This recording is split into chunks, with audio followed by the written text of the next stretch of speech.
Chop আজ আমি তৈরি করে দেখাচ্ছি। এর জন্য লাগছে আদা রসুন বাটা, পেঁয়াজ কুচো, লঙ্কা কুচো, তেল, চিনি, হলুদ, নুন, লঙ্কা গুঁড়ো, মাছ সেদ্ধ করে রাখা আছে, আলু ম্যাশ করে বাটা। আমার কড়াইয়ে তেল গরম হয়ে গেছে, এতে আমি পেঁয়াজ কুচো, লঙ্কা কুচো দিয়ে দিলাম, একটু নেড়ে চেড়ে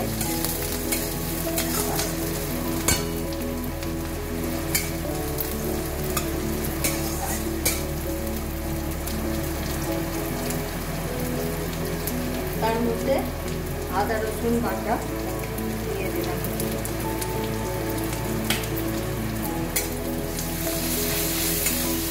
ভালো করে নেড়ে চেড়ে নেবো যতক্ষণ না রসুনের বা আদার গন্ধটা চলে যায়।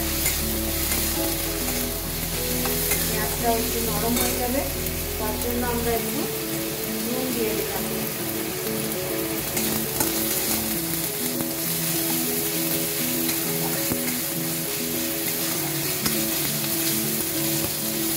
দেখুন পেঁয়াজগুলো একটু নরম হয়ে গেছে। এরপর আমি তাতে হলুদ গুঁড়ো সামান্য পরিমাণ মতো, একটু চিনি,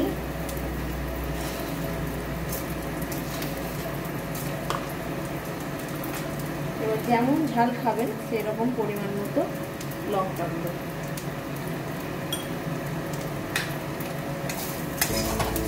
যেহেতু আমি কাঁচা লঙ্কা প্রথমে দিয়েছি তার জন্য একটু অল্প করে লঙ্কা গুঁড়ো।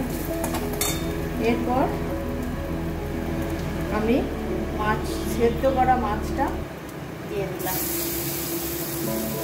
কাঁটা ছাড়িয়ে সেদ্ধ করে রেখেছিলাম মাছটা, সেটা কড়াইয়ে দিয়ে দিলাম।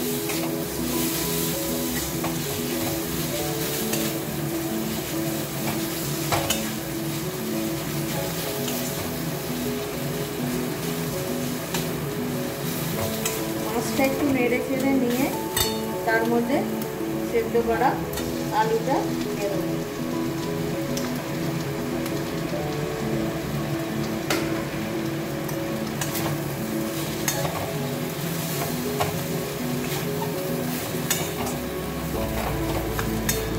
ভালো করে নাড়াচাড়া করে একটা শুকনো করে তৈরি করে নেব। সামান্য কিছু উপকরণ দিয়ে তৈরি, ঘরে থাকা সব জিনিস দিয়েই এগুলো তৈরি করা যাবে এবং খেতেও খুব ভালো হবে।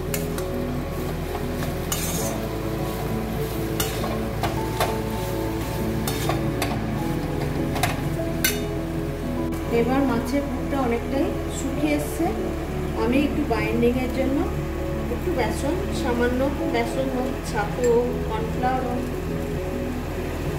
তাই একটু কিছু দিতে হবে, তাতে এটা বেশ শক্ত হয়ে যাবে। ঘরেতে সবসময় বেসনটা পাওয়া থাকে, ছাতুটা থাকে, তাই সেই সব দিয়ে করাটাই বেস্ট হবে। এরপর কিছুটা দেবো আমি গরম মশলা গুঁড়ো, একটু ভাজা মশলা, ধনে জিরে এইগুলো আমি একটু শুকনো খোলায় ভেজে রেখেছি, সেইগুলো দিলাম, দিয়ে আমি রেডি করে দেবো।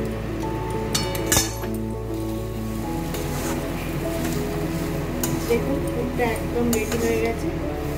এবার আমরা একটা পাত্রে সেটা ঠান্ডা করতে দেবো।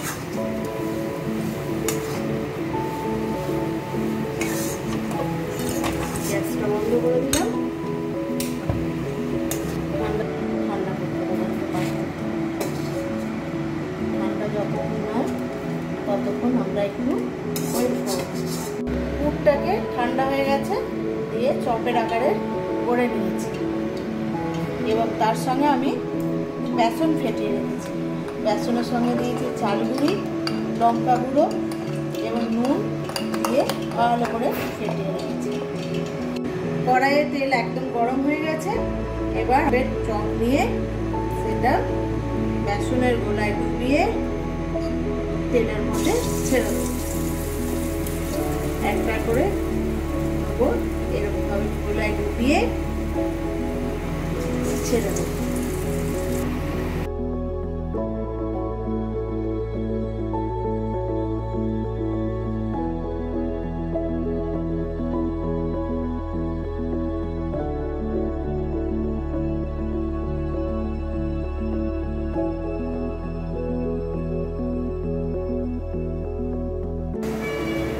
এবার চপগুলো সব ভাজা হয়ে গেছে লাল লাল করে,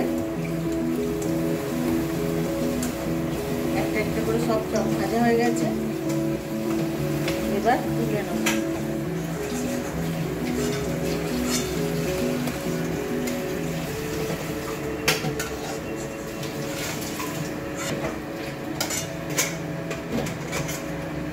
চাট মশলা, একটু বিট নুন ছড়িয়ে পরিবেশনের জন্য রেডি করে দিয়েছি। যদি ভালো লাগে লাইক, শেয়ার, সাবস্ক্রাইব করবেন, সঙ্গে থাকবেন।